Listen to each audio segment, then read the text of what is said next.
Hi, everyone. So, welcome to this talk. If you are in this talk, it's because maybe you have at some point asked the question to a LLM, and the LLM had answered you very confidently wrong.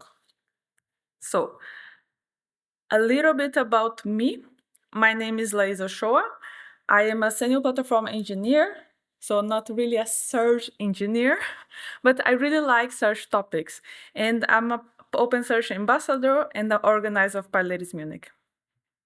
Before we started our talk, I decided to do an experiment. So imagine, or if you have ChatGPT available, if you ask ChatGPT to generate an image of a number, specifically this number, 24 15 43 903. So I had this in my mind, and I went there to ask ChatGPT, can you generate this image? No more context given. Actually, what I generated was this, heads in a freezer and by number. So at least the number was there. I was expecting just the number. I haven't told about heads or about freezer, and I definitely haven't told about to do together. For us to understand why this kind of things happen, this hallucination can happen, we have to go back in 2009. So for this story, there was an artist called David Horowitz, and he had this idea. 2009, search engine optimization was what AI is for us now. Was the trend, was something like, okay, great. And he wanted to understand if he could influence how the search engine optimization works. So he went to his Flickr account and he posted there and he said, please, people, take a photo of your head inside the freezer.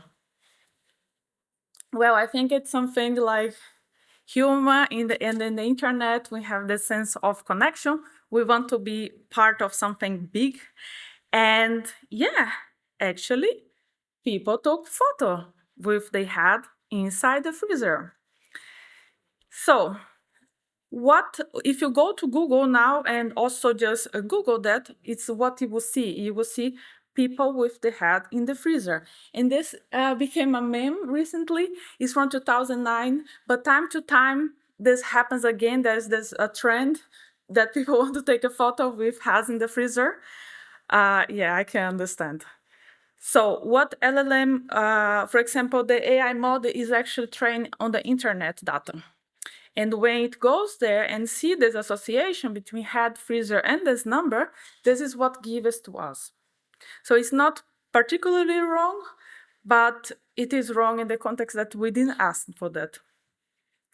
This could be funny in the sense, yeah, because it's a meme, it's funny.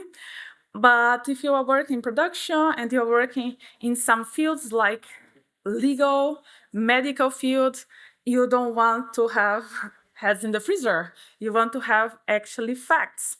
And that's what we want to talk today. How can you actually get the facts and stop having heads in the freezer? So there are two main ways people try to solve this. The first one is with fine-tuning. And a lot of people try to solve RAG problems with fine-tuning. And the second one is using retrieval augment generation. And I already want to say that I believe RAG fits for most of the use cases when you have a lot of data in your company, customized data that you want to use it. Okay, let's understand what fine-tuning is. So you have your base model. You train the model with your own data on top of the base model. So you are teaching the model how to understand patterns. You start works with the words that you use in your documents and so on. But this seems very appealing, but there are three problems around this. One is that as soon as you finish training, it's already outdated because you can imagine it, for example, if you are training data inside your company and next week the CTO changed the laws, the policies, then already your trained data is outdated.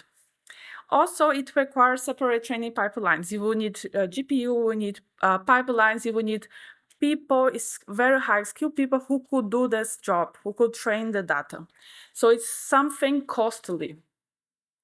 But the most important thing also is that you don't have a source of attribution. So when, for example, you are talking with LLM and it gives you an answer, you don't know how this answer was constructed. And this is one of the main problems.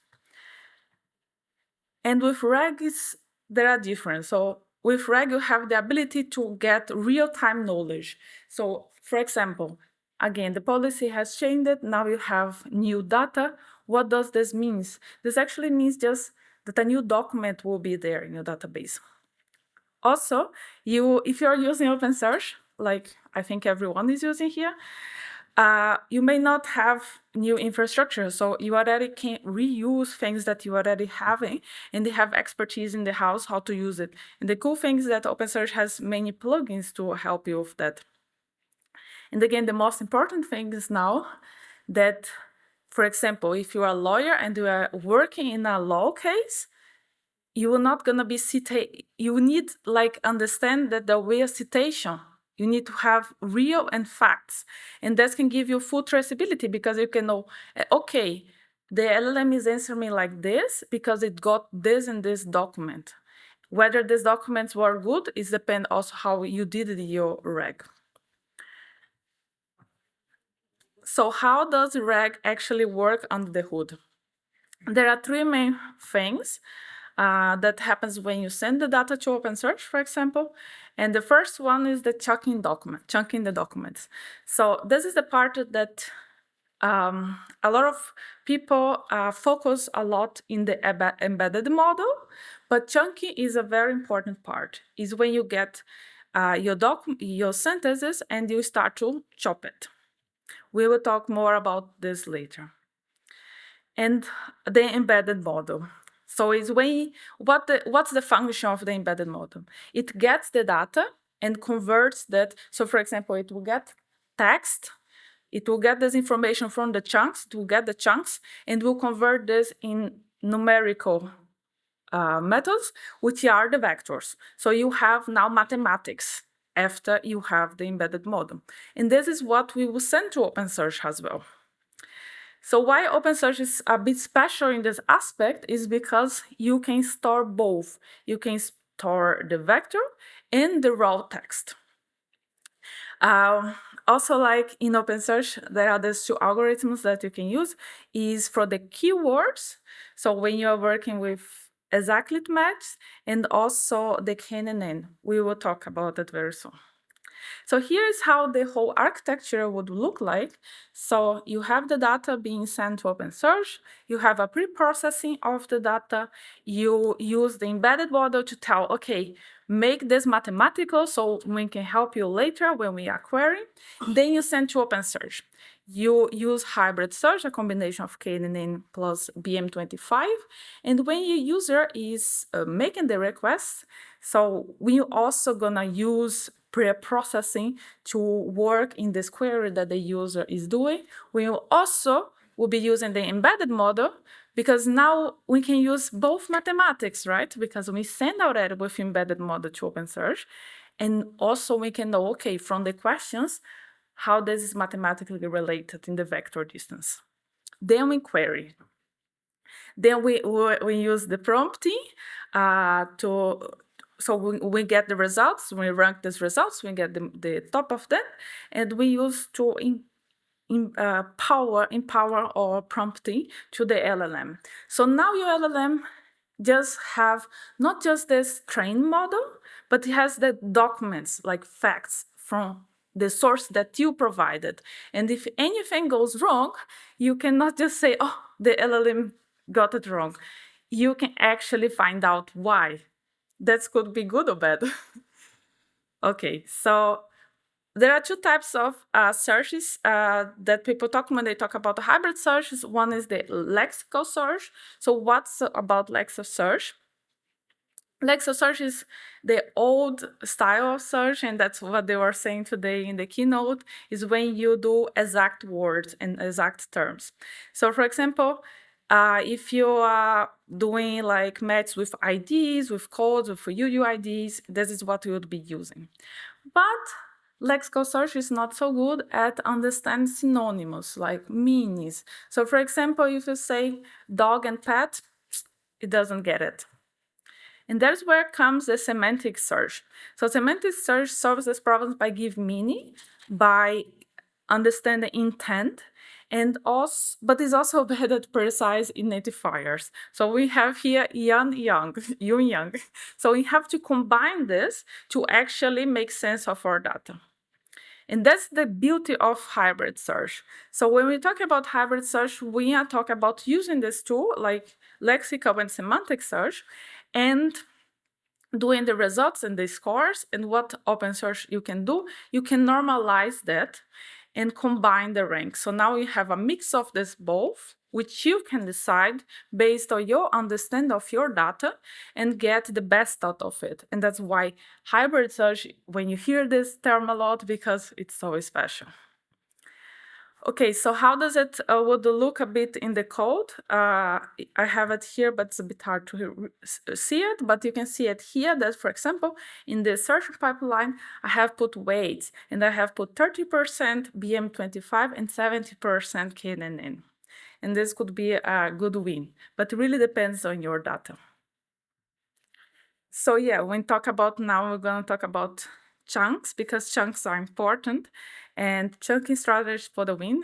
So bad chunks, good model is still wrong answer. So if you have everything correct, you have embedded model, good, your LLM is perfect. But if you haven't chunked your sentence correct, your word correct, you could get into troubles. So there are many strategies around chunking, and I'm not gonna get into all of them. Every week, actually, one vendor has a different way of doing that solves a problem.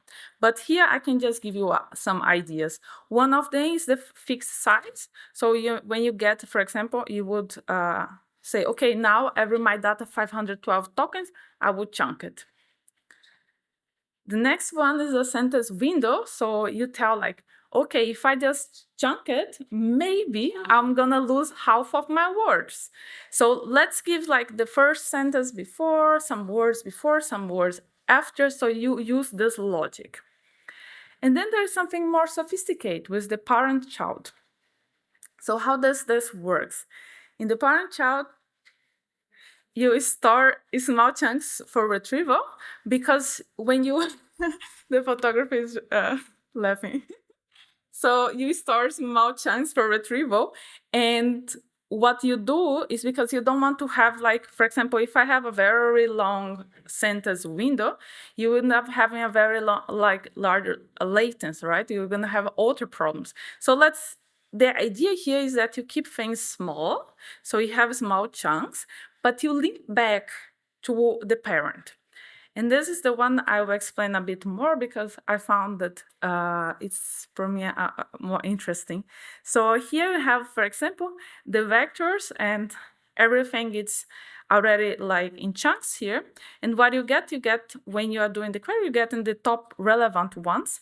And what you would do now, for example, if two chunks have one parent, you combine them and you send back to LLM, and so on and so forth.